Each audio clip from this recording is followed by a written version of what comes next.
اللي حصل في التحرير الحقيقه ان هو ملوش علاقه باللي حصل في مسرح البالون. زي بمعنى ايه؟ انه ده عامل كده زي ما نقعد نسال هي ليه اشمعنى الثوره قامت يوم 25 يناير؟ الشراره مش مهمه.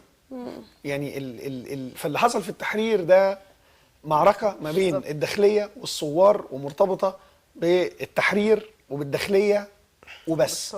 يعني احنا جالنا انه الامن المركزي موجود في ميدان التحرير بيضرب غاز فطبعا كناس يعني انتصرنا على الامن يوم 28. احنا قعدنا في معركه مع الامن. انا بتكلم عن انا بعترف على نفسي، وانا كنت واقف في معركه مع الامن وبرمي طوب على الامن من الساعه 11 لغايه الساعه 9 صباحا.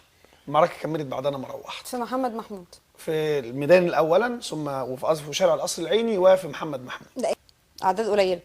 بعد احنا ما كبرنا يعني استمرار المعركه. ممكن في الاول كان متخيل ان هو بيتحكم، وبعدين بيتحكم في ايه؟ هو كان موجود في الميدان لوحده، هو كان موجود في الميدان قبلينا اصلا. يعني احنا جينا لان هو في الميدان. انا دوافعي للوجود في الميدان انه الميدان ده مكان مقدس بالنسبه لنا، والامن ده يعني دوره واخرته يظبط المرور. وفي ده الوقت اللي نزل فيه اهل عابدين يتضامنوا معانا، وطبعا يعني شباب مناطق شعبيه وكده، فبرضه يعني احنا الاثنين بنحارب الداخليه، بس هم ليهم اساليب غيرنا يعني، واسود وشجعان جدا. ودول بقى ما لهمش دعوه بالميدان. يعني دول كل شويه كان يجي حد مثلا ينصحنا طب ما نرجع الميدان. دول ما لهمش، دول عندهم طار مع الداخليه، ما لهمش علاقه بالميدان اصلا، ولا فارق معاهم الميدان. تفصيله هايفه في وسط كل الاحداث دي، الموتوسيكلات. دي كانت هايله. اسعاف شعبي. اسعاف شعبي فعلا. تطورنا. احنا كنا داخلين في معارك حاميه جدا والغاز كتير جدا، وبالتالي فكره انه انا امشي للمستشفى، وما احناش زي يوم موقعة الجمل. المستشفى الميداني ابتدى يعمل وحدات صحيه قريبه من خط النار.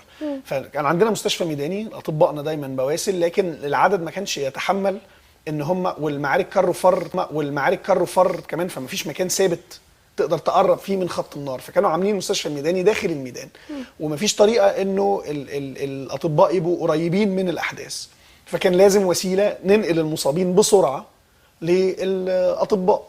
فالموتوسيكلات دي كانت هي الموضوع، وهم عيال صيع يعني قصدي يعني هم كانوا يعني لحد ما يعني لما الدنيا كانت بتهدى كانوا بيقعدوا يلفوا في الميدان ويعكسوا البنات وكده، بس هم جايين علشان الثوره.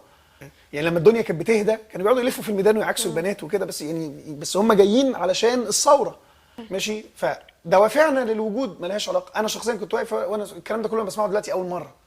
يعني لا هم جايين عشان الثوره، ولا جايين يتفرجوا، ولا جايين يتفرجوا ايه؟ ده كان ولا... بيدخل في وسط الضرب ده واحد. ده واحد بيخاطر بيخاطر بحياته عشان ينقذ واحد، عشان ينقذ